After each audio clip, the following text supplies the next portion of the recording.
Welcome. Welcome, everybody. How are you doing today? It's so very nice to have you here.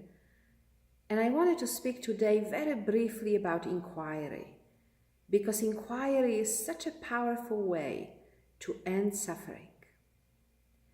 So, when I say inquiry, I mean to change the direction of your looking. So, instead of looking out, right, following what arises, and this really is the outgoing tendency of the mind, right? Always out there, always moving out. So instead of following that movement out, we want to change the direction of our looking. We want to look within. And we want to identify and meet the cause of suffering. So when I say suffering, because there's many ways that we use this word, right? And there's many casual ways in which we say suffering. So when I say suffering, I don't necessarily mean pain. Because pain, part of human experience, it arises here, mental, physical, emotional. But within that, there can either be suffering, right?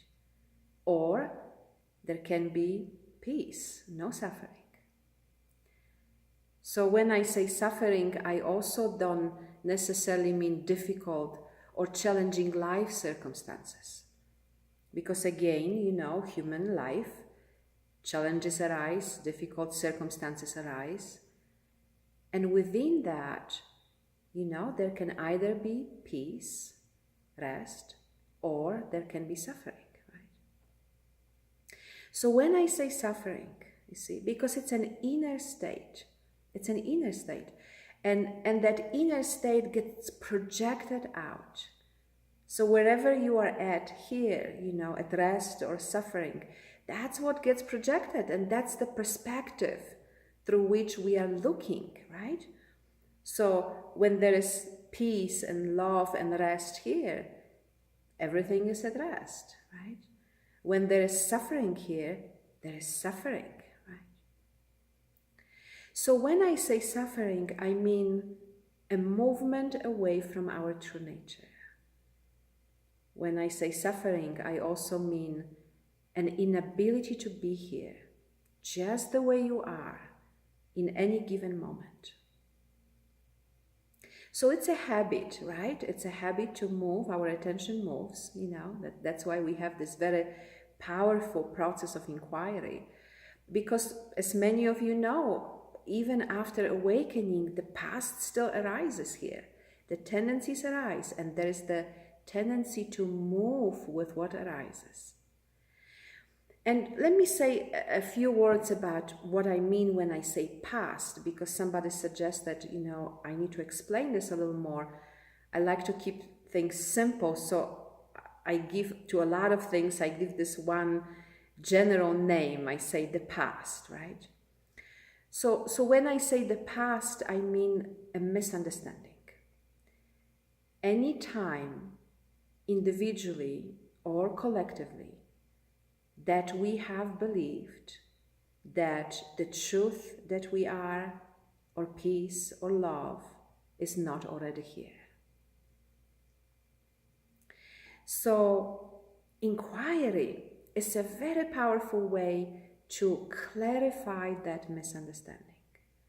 Instead of following this outgoing movement of the mind and believing that there is some other time, that there is some other place, that there is something else in the future that is going to give you what you want, we can come directly here. The steps of inquiry are a very powerful way to retrain your attention. Right? We can come directly here. We can notice what is present. We can also, clarify our relationship with what is. And this is, there's this the power of okayness, of finding out the question, is it okay, right? Finding out, is what is okay? What is my relationship with that? Am I really at rest with what arises here? Or am I suffering, right? So once this is clarified, we can actually be present to others. And the moment we are present to others, the moment we meet what really arises here, beautiful, presence, peace, and silence here, right? That's the end of suffering in a moment. So very, very powerful way to come here, very direct way, inquiry. And I will be speaking about inquiry in a couple of calls this summer, so watch for that. And also we have a 6-week program coming up where I will be teaching the process of inquiry. I will be teaching you many different things, but really focusing on process of inquiry and the steps of inquiry.